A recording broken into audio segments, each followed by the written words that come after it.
Assalamualaikum warahmatullahi wabarakatuh. Pada pertemuan sebelumnya ya sudah kita bahas hubungan antara energi bebas dengan potensial sel. Ya, energi bebas Gibbs dengan potensial sel. Kita tahu hubungannya adalah mengikuti persamaan berikut.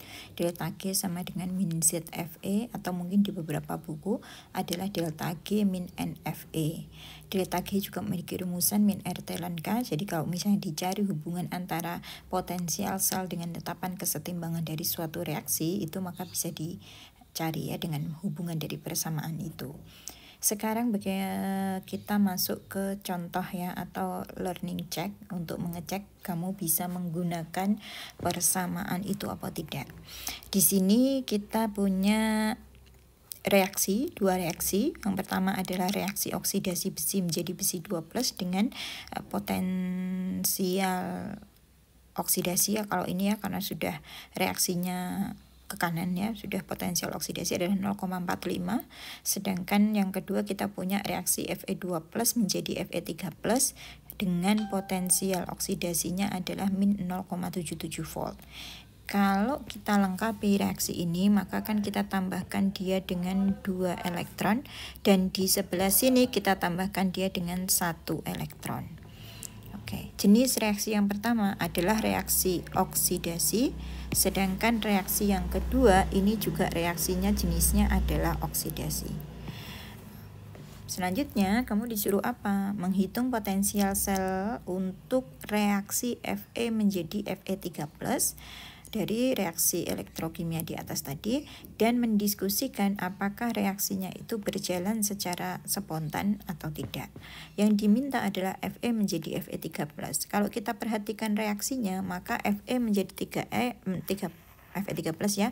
Fe-nya ada di sini, Fe3+-nya ada di sini, maka reaksi ini adalah tinggal kita jumlah saja.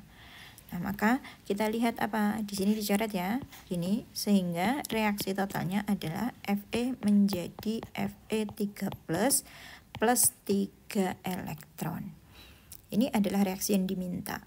Yang diminta lagi adalah apakah reaksinya berjalan spontan atau tidak spontan. Perhatikan di sini untuk jenis reaksinya. Jenis reaksinya berbeda dengan reaksi yang kita contohkan sebelumnya. Kalau di contoh reaksi sebelumnya, itu jenis reaksinya adalah misalnya satu oksidasi, satunya adalah reduksi. Sehingga E-selnya itu bisa langsung kita jumlah antara reaksi oksidasi dan reduksi. Ya, penjumlahan dari E0 oksidasi dan E0 reduksi. Tetapi kalau kasusnya reaksinya adalah sejenis seperti ini, maka E-nya tidak bisa kita hitung dari penjumlahan. Ini reaksinya berbeda, ini reaksinya berkelanjutan. Kalau misalnya kita jumlah langsung, berapa nilainya? Berarti kan 0,45 ditambah min 0,77.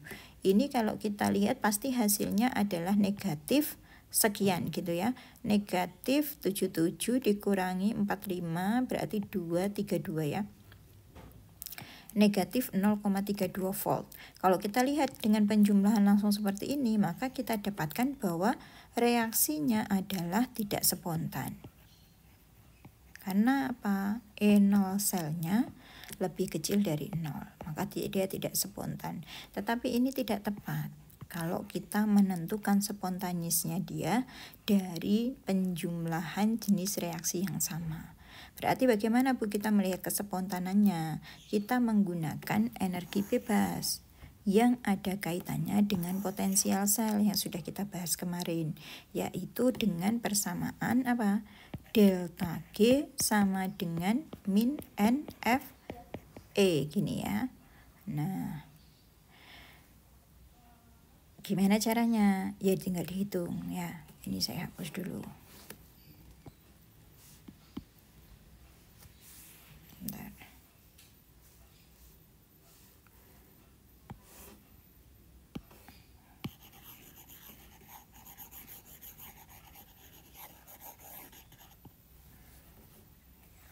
Kita ingat dulu. Delta G berarti kita hitung reaksi yang pertama dulu. Delta G satunya berapa? Min NFE, atau tadi di slide-nya kan di beberapa buku ada yang ZFE. begini ya. Maka kita hitung dulu delta G1. Delta G1-nya berapa? N ini apa kemarin? Adalah elektron yang terlibat. Ada berapa elektron yang terlibat di reaksi pertama? Ada 2 elektron, berarti kita tulis di sini. F-nya saya biarkan saja. F-nya kan Faraday 96500. E-nya berapa Bu? E-nya 0,45 volt ya. Gini. Terus reaksi yang kedua bagaimana? Reaksi yang kedua min NFe juga berapa? Reaksi yang terlibat di sini elektronnya adalah min 1 F, potensial selnya adalah min 0,77 volt. Kalau kita lihat dari sini, maka kan hasilnya yang atas ini berapa? Hasilnya yang atas, ininya saya hapus ya, min NFe-nya ya. Hasilnya yang atas ini adalah min 0,9 ya. Sedangkan yang bawah ini adalah plus 0,77.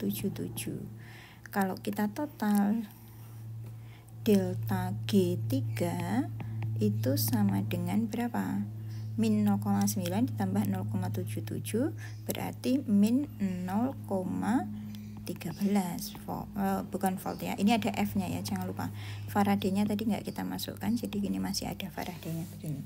Kalau kita lihat dari nilai delta G, kalau nilai delta G itu adalah lebih kecil dari 0 atau negatif, di situ tulisannya dia min 0,13, maka bisa kita simpulkan dari sini itu adalah reaksinya berjalan spontan, ya kan, hasilnya jadi beda dengan yang kita total langsung dari E0-nya tadi.